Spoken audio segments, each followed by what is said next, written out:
Juz Amma, or even like the seminar is called Tafseer Juz Amma, and this is the beginning of this surah, Amma yatasa'aloon, where Allah subhanahu wa ta'ala begins with Amma yatasa'aloon, about what are they asking, and what is the issue, what is the affair that's calling their attention. And so this is the resurrection, the repayment, the gathering, the overwhelming day that Allah subhanahu wa ta'ala is talking about from what they're asking about. Something that the mushrikeen denied so often. This surah also goes on to speak about some of the examples of Allah subhanahu wa ta'ala's power to do whatever He wishes, subhanahu wa ta'ala. And so the same Lord that can do these things which we see and we admit, that same Lord subhanahu wa ta'ala has the power to resurrect the human beings and bring them back and take them to account for what they did in this dunya. This surah talks about Yawm al-Fasl, which is also another name for the Day of Judgment, and we'll get to it inshaAllah. And that's the day when every human will walk with their like and will be brought divided. Fasl like a classroom, like we mentioned, and that the good will be with the good and the bad will be with the bad. The surah also talks about, I apologize for going a little quickly here, but it also talks about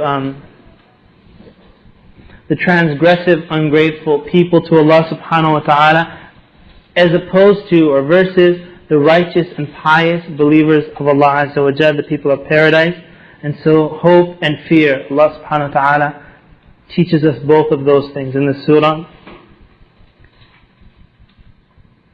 And you'll see in the surah the intensity of the punishment. Almost when we begin reading ayat that speak about punishment like that, a person shouldn't lose hope in the mercy of Allah Azza wa Jal. This is the reality of the punishment, and there's nothing to change it. However, the person has hope, and you'll see the ayat then speaking about the believer. And so it's for a person to decide which path they want. And then the surah concludes with the person's aqeedah in resurrection, that a person will be resurrected and taken to their account, or taken to account for their deeds. أعوذ بالله من الشيطان الرجيم. بسم الله الرحمن الرحيم. عما يتساءلون عن النبأ العظيم الذي هم فيه مختلفون. كلا سيعلمون ثم كلا سيعلمون. ألم نجعل الأرض مهادا والجبال أوتادا وخلقناكم أزواجا وجعلنا نومكم سباتا وجعلنا الليل لباسا وجعلنا النهار معاشا وبنينا فوقكم سبعا شدادا وجعلنا سراجا وهاجا وأنزلنا من المعصرات ماء ثجاجا لنخرج به حبا ونباتا وجنات ألفافا. إن يوم الفصل كان ميقاتا يوم ينفخ في الصور فتأتون أفواجا وفتحت السماء فكانت أبوابا وسيرت الجبال فكانت سرابا. إن جهنم كانت مرصادا للطاغين مآبا لابثين فيها أحقابا لا يذوقون فيها بردا ولا شرابا إلا حميما وغساقا جزاء وفاقا. إنهم كانوا لا يرجون حسابا وكذبوا بآياتنا كذابا وكل شيء أحصيناه كتابا فذوقوا فلن نزيدكم إلا عذابا إن للمتقين مفازا حدائق وأعنابا وكواعب أترابا وكأسا دهاقا لا يسمعون فيها لغوا ولا كذابا جزاء من ربك عطاء حسابا رب السماوات والأرض وما بينهما الرحمن لا يملكون منه خطابا يوم يقوم الروح والملائكة صفا لا يتكلمون إلا من أذن له الرحمن وقال صوابا ذلك اليوم الحق فمن شاء اتخذ إلى ربه مآبا إنا أنذرناكم عذابا قريبا يوم ينظر المرء ما قدمت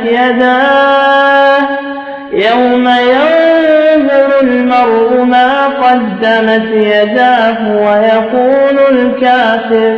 ويقول الكافر يا ليتني كنت ترابا.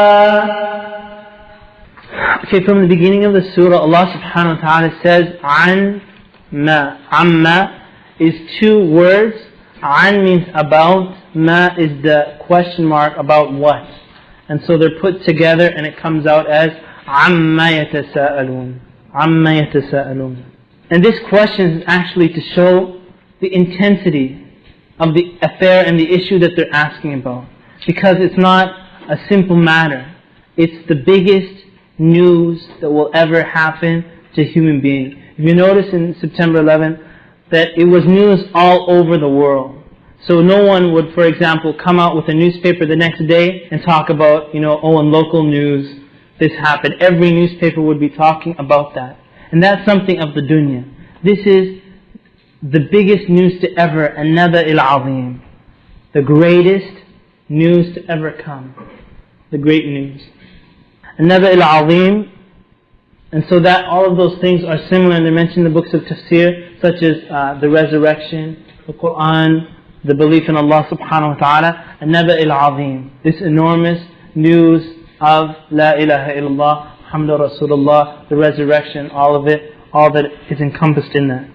When the Prophet ﷺ came to Mecca, a little background of the surah, you may have read it in the book, and he came with the Quran and telling them about the belief in Allah and then the repayment for their deeds, good and bad.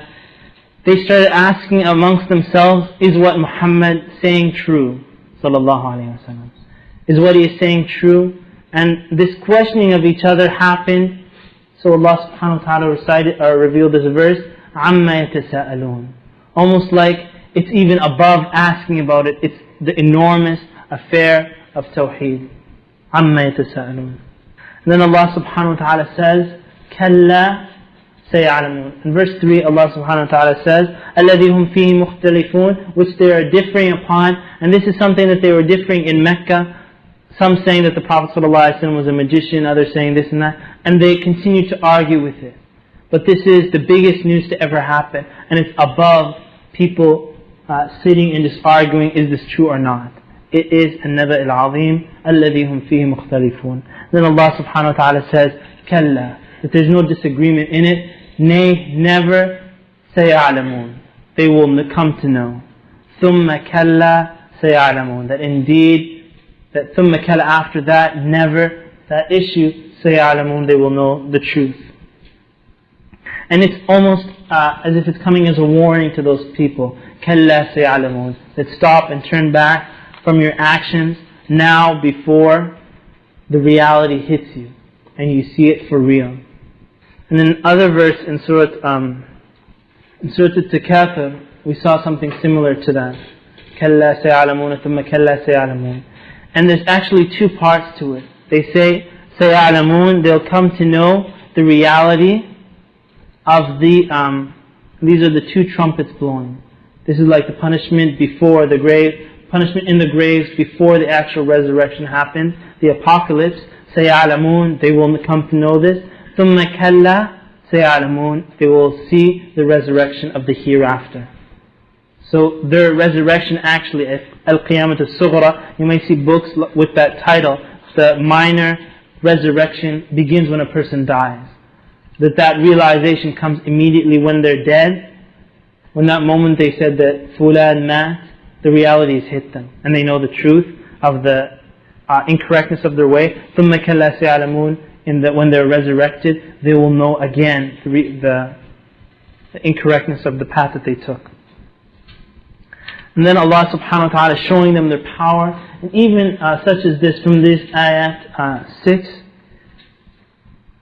all the way to 16, a person could basically make a PowerPoint slideshow just on these verses.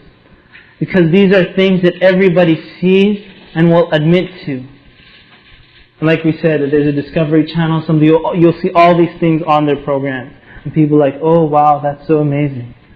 But they don't realize that Allah subhanahu wa ta'ala wants to take us beyond just recognizing this into the realm of actually submitting to the Creator of all this and realizing that if He can do this subhanahu wa ta'ala, then He indeed has the ability to resurrect the human and do whatever He wishes subhanahu wa ta'ala. أَلَمْ نَجْعَلِ الْأَرْضَ مِهَادًا. Al-Ard, the earth, mihada is the bed, wal-jibal, and the mountains, awtada, as pegs, وَخَلَقْنَاكُمْ, and we created you, azwaja, in pairs, وَجَعَلْنَا, and we made نَوْمَكُمْ, your sleep, subata, a thing of rest, وَجَعَلْنَا, and we made al-layl, the night, libasa, a covering with its darkness, وَجَعَلْنَا, and we made al-nahar, the day, ma'asha, as a means of livelihood, ma'asha, livelihood, وَبَنَيْنَا, and we built, فَوْقَكُمْ, above you, sab'an, means seven, shidada, strong ones, the heavens, وَجَعَلْنَا, and we made sirajan, wahaja, which is the sun, but Allah subhanahu wa ta'ala describes it in two ways, having light and giving light. Having light and giving light. Sirajan wahaja. وَأَنزَلْنَا, and we sent down مِنَ الْمُعَصِّرَاتِ, the mu'assirat are the raining clouds, ma'an is water, thajjaja is abundant, in abundance, لِنُخْرِجَ بِهِ, nukhrij means to make come out, habban.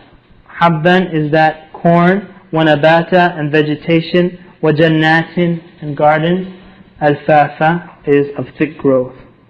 It's not testification, it's a call for the person to contemplate these things. The mountains as pegs, Allah subhanahu wa ta'ala says this, and these are things, when we're talking about Quran and science and so on, verses like this, many people have looked into it. The mountain as pegs, if you see, for example, I think many of you have seen that picture of the iceberg, and it shows the tip of the iceberg, and then underneath the water it shows the bottom portion, the enormous part of the iceberg. The mountains are similar in creation to those icebergs, and Allah subhanahu wa ta'ala says as pegs. A peg, when you hit it through the ground, it sticks deep into the ground so that it can stand firm, and Allah subhanahu wa ta'ala describes the mountains in such a way. In verse 8, Allah subhanahu wa ta'ala says, وَخَلَقْنَاكُمْ أَزْوَاجًا. Allah Azza wa Jal created you in pairs, male and female, tall and short, good and bad. Azwaj means in pairs. And so in fact, all from one father, Adam alayhi salam. And this shows the power of Allah subhanahu wa ta'ala to create whatever He wishes, Azza wa Jal. And we notice in the surahs that Allah subhanahu wa ta'ala is ahad, is one, and Allah Azza wa Jal is witr, is odd or unique. And there's nothing else in this world that is unique like Allah subhanahu wa ta'ala. Nobody can say about any creation that there's nothing like it. Even if they, for example, have a fancy car, and they'll say, oh, it's a unique car, it's only one of its kind. There's other cars that can have wheels and drive in the same body. Nothing's unique in this earth, and there's nothing unique except Allah subhanahu wa ta'ala. وَخَلَقْنَاكُمْ أَزْوَاجًا وَجَعَلْنَا نَوْمَكُمْ سُبَاتًا, a thing of rest. And they mentioned that if a person wasn't or was denied food and denied sleep, of the two things, that he'll die more quickly from the lack of sleep than they'll die from the lack of food. They can go for a longer period of time without food, but if you deny someone from sleep, they can only go a certain time before their body shuts down and they die because of that. And Allah subhanahu wa ta'ala made it as a rest for the people. وَجَعَلْنَا اللَّيْلَ لِبَاسًا وَجَعَلْنَا النَّهَارَ مَعَاشًا. And also the Prophet sallallahu alayhi wa sallam, speaking about the night and the rest, every day the people, they're given a lesson in how Allah subhanahu wa ta'ala resurrects from the dead, resurrects them and gives them life. When a person wakes up in the morning and the alarm goes off, they go, oh, the alarm woke me up. But it's Allah subhanahu wa ta'ala that gives the person the ability, as if their soul is breathed back into them, that they can come back and continue in their lives. And that's just an example that the same way that they didn't have control over their body, as if they were dead, that Allah subhanahu wa ta'ala similarly in their graves can resurrect them in the same way, as if they're being woken up. And so the Prophet ﷺ, when he would sleep and then wake up, he would say, Alhamdulillah alladhi ahyana ba'da ma amatana. That all praises to Allah who gave us life or brought us back to life after He gave us death. Wa ilayhi nushur, and to Him is the resurrection and the gathering. And also about the mornings, the Prophet ﷺ actually prayed for the barakah of the mornings for the Muslims. Meaning that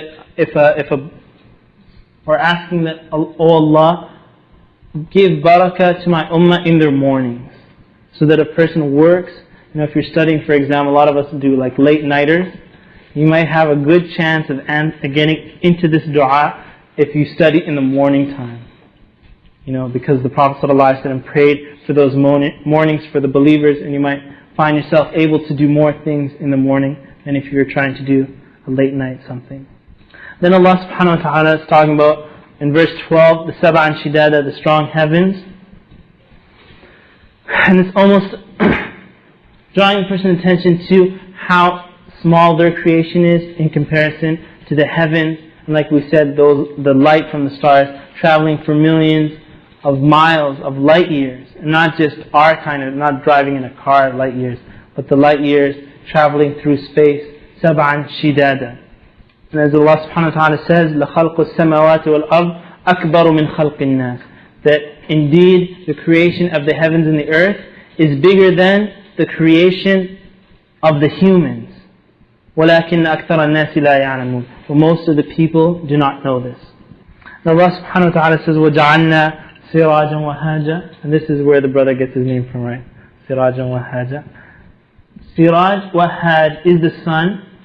Siraj is something that has light coming from it. Wahaj is something that has light therein. And in some of the translation it shows that shining lamp.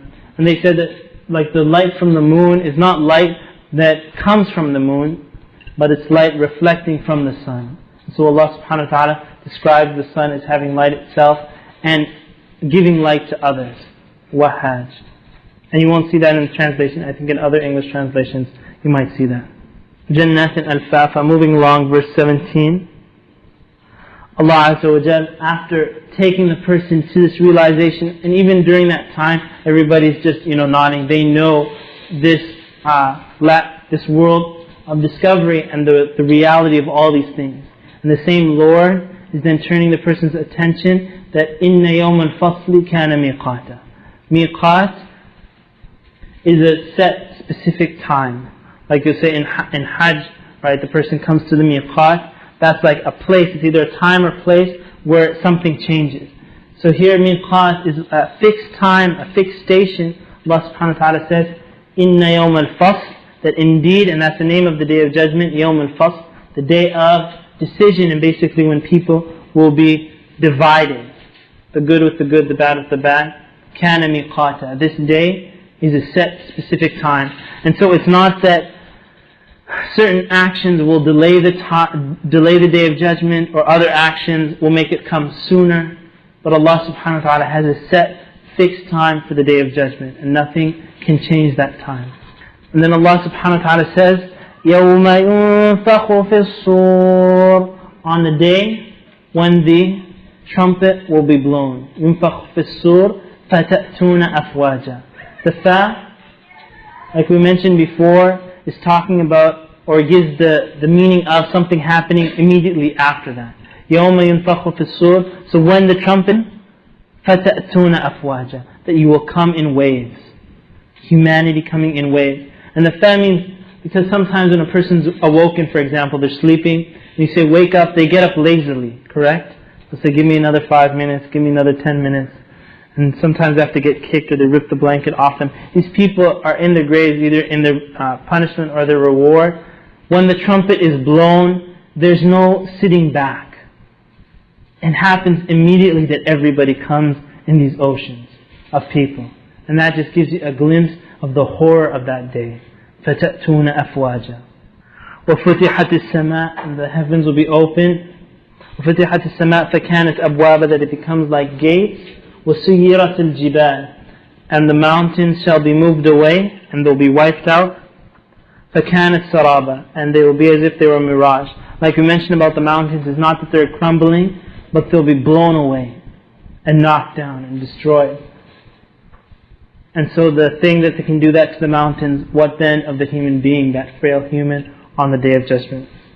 And these people, they went through life in indifference to Allah subhanahu wa ta'ala, indifference and not caring about these issues.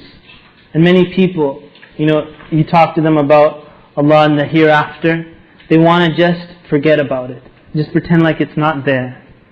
And here you'll see the next verse, إِنَّ جَهَنَّمَ كَانَتْ مِرْصَادًا, that hellfire is a place of ambush. And it's almost, and remember when I said that it's almost like a beast, the hellfire. It attacks them.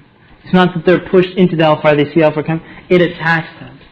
And it's, as the ulama said, it's almost befitting, because they walk through life indifferent and just phased out from the reality, that when the punishment comes, it's almost as if they're shocked and they're being ambushed.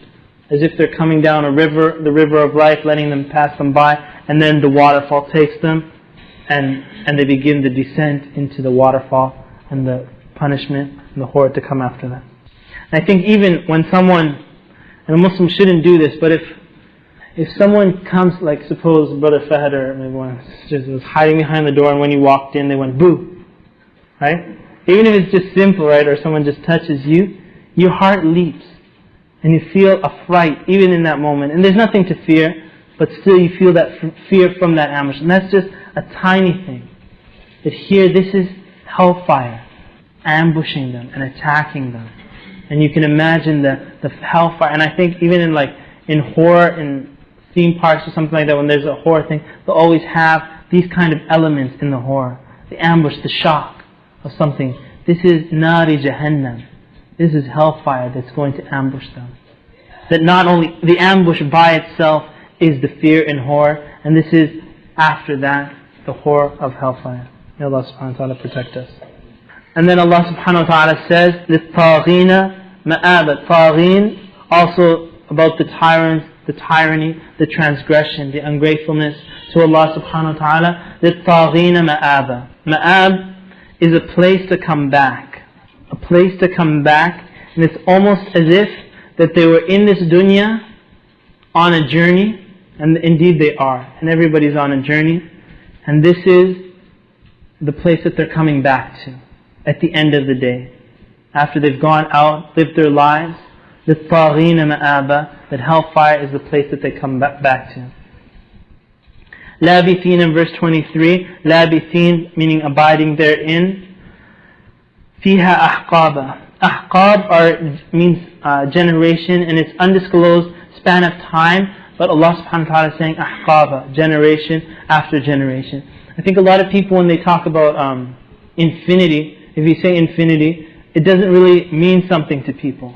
But imagine that this person, like our whole lives, or someone who's senior, maybe they're in their 60s, 70s, that whole time, imagine someone else being punished for that span of time. A generation, maybe those people will all be dead, and then a new generation comes upon the earth. That's like an ahqab. So it's a generation. That whole generation, they'll be punished in hellfire. A new ahqab comes in, another generation of punishment. Another ahqab comes in, and another generation of punishment. Generation after generations after generations of punishment with no end. And this is the punishment of hellfire.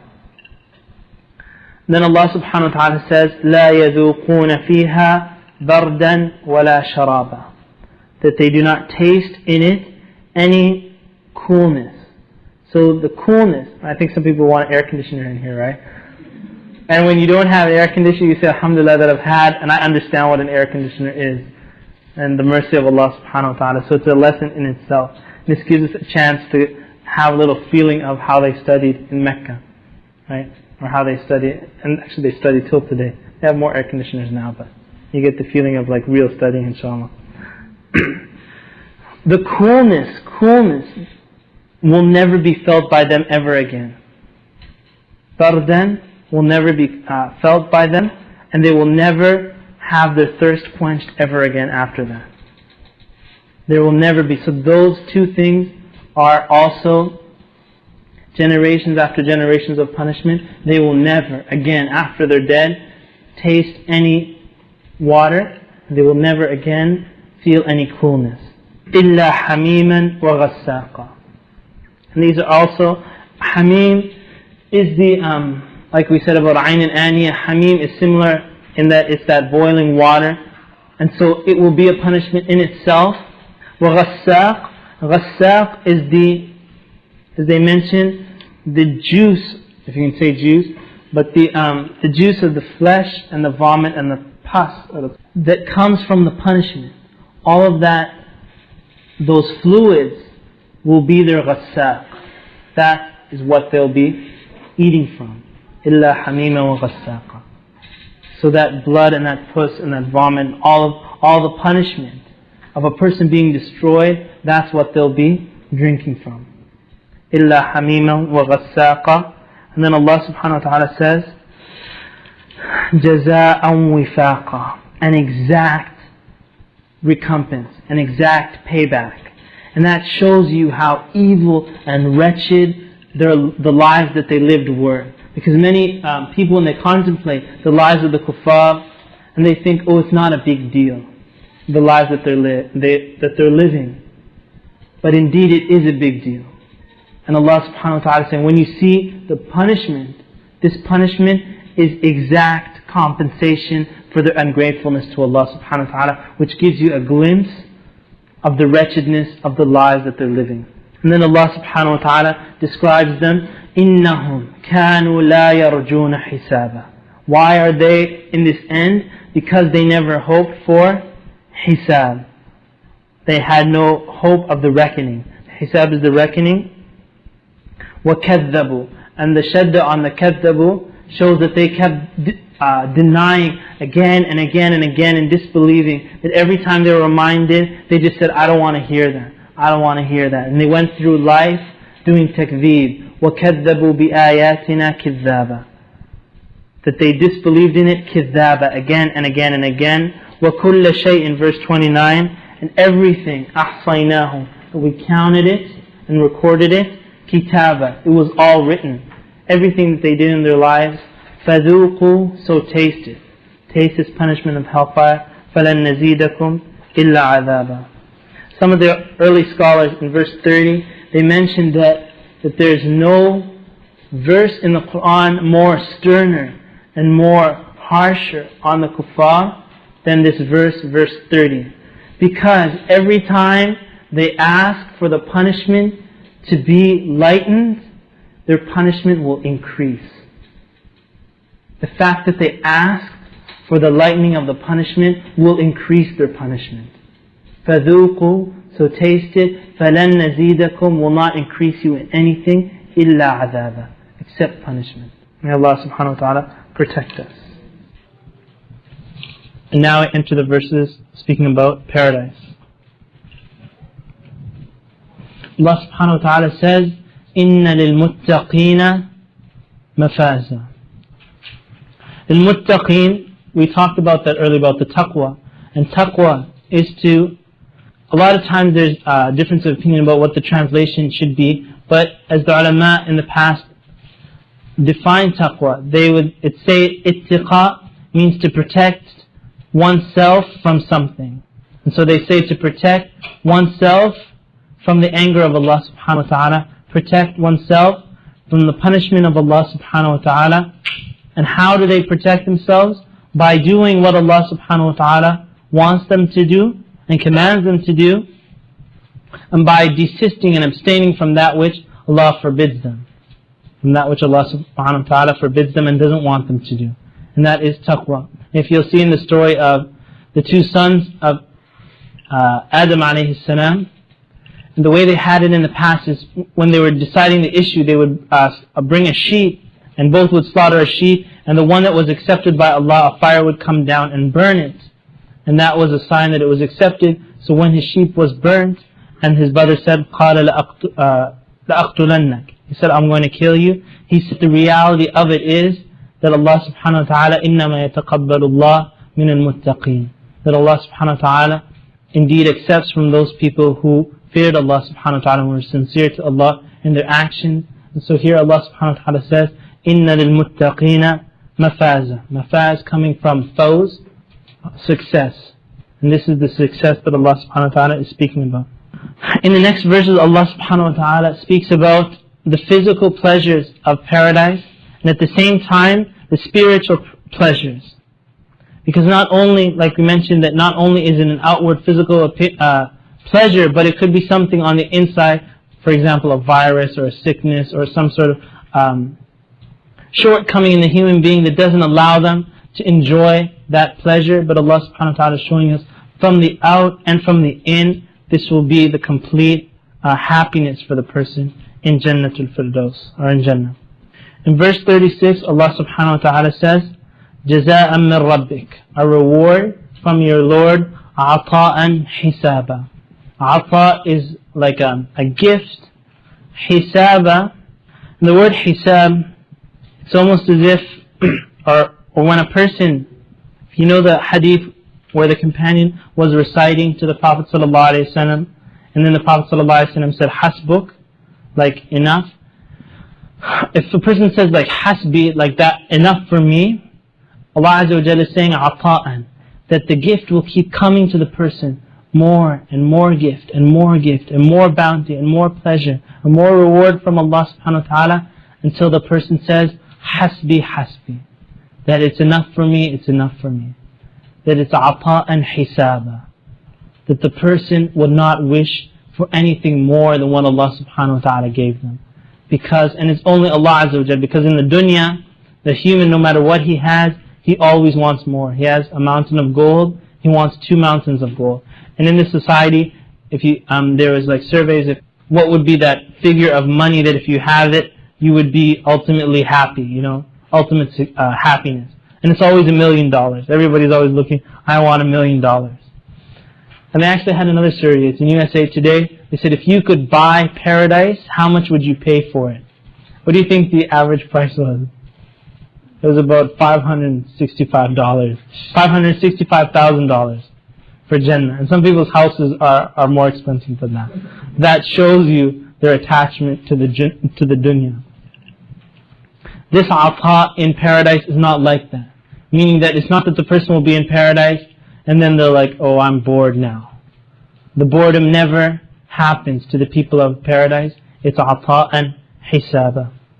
And this is actually a very beautiful moment for me preparing the class, because I thought to myself, at this verse, I said ata and hisaba. And I thought to myself, who is promising this? This is Allah subhanahu wa ta'ala, just like we saw in the camels, and we saw the power of Allah subhanahu wa ta'ala, and then He speaks about the punishment. The same Lord that can do that promises this. And then the paradise is almost as if it's too good to be true. Right? You might get like in the mail, you've won $1 million. You know immediately that it's too good to be true. Right? Of course you'd be happy if you won that money, 10 million or so on, but you know that this isn't life.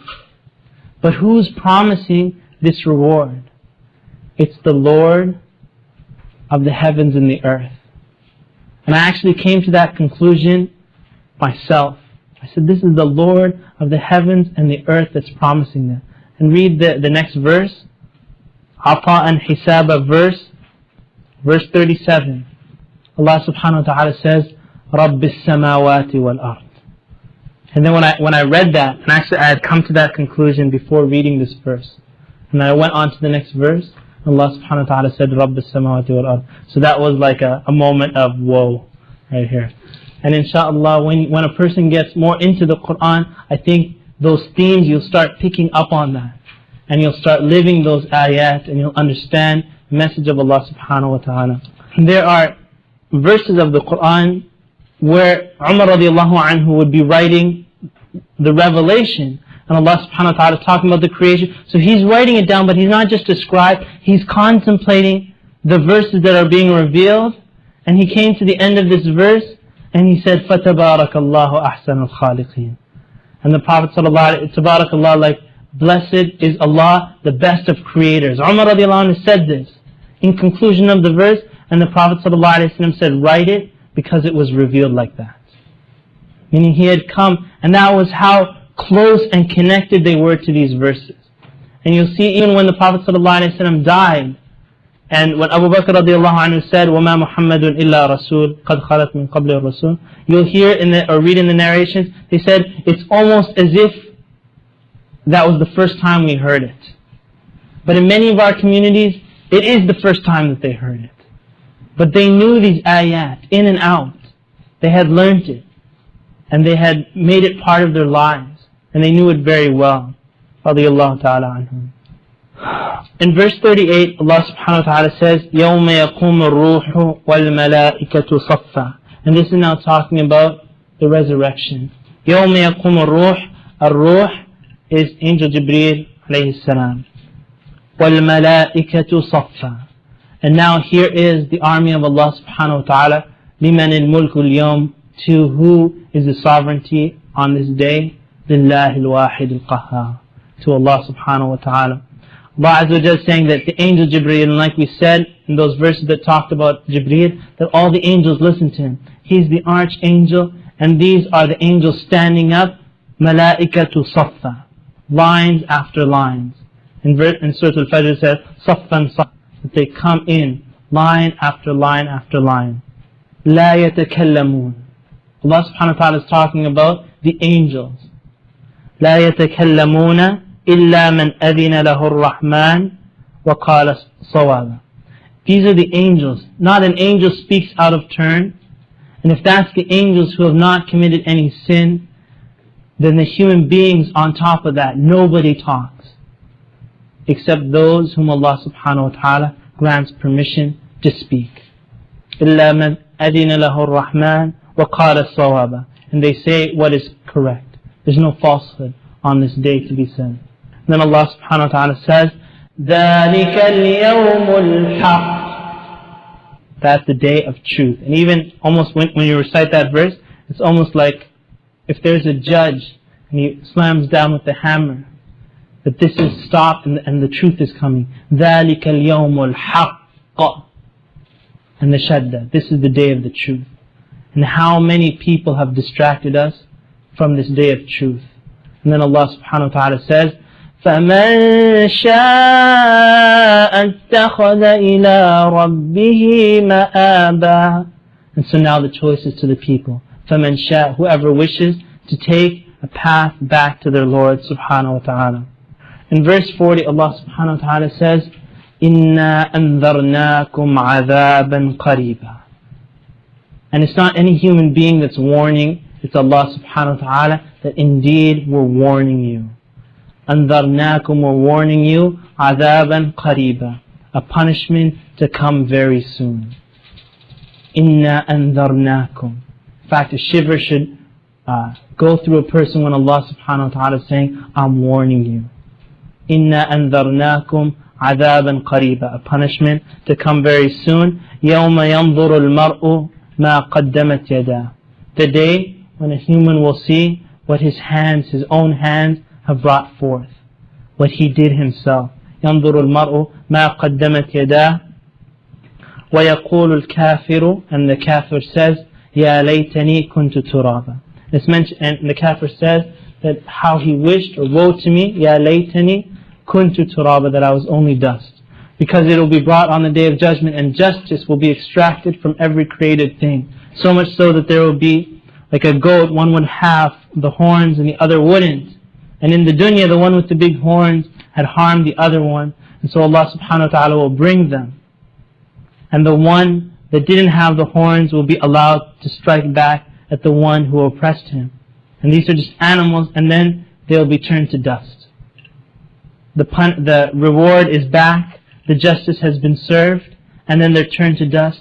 The kafir says, if only that my punishment was that light. Ya laytani kuntu turaba. If only I could just be dust, and I was never bore. وَيَقُولُ الْكَافِرُ يَا لَيْتَنِي كُنْتُ تُرَابًا. And so the choice is up to the person now.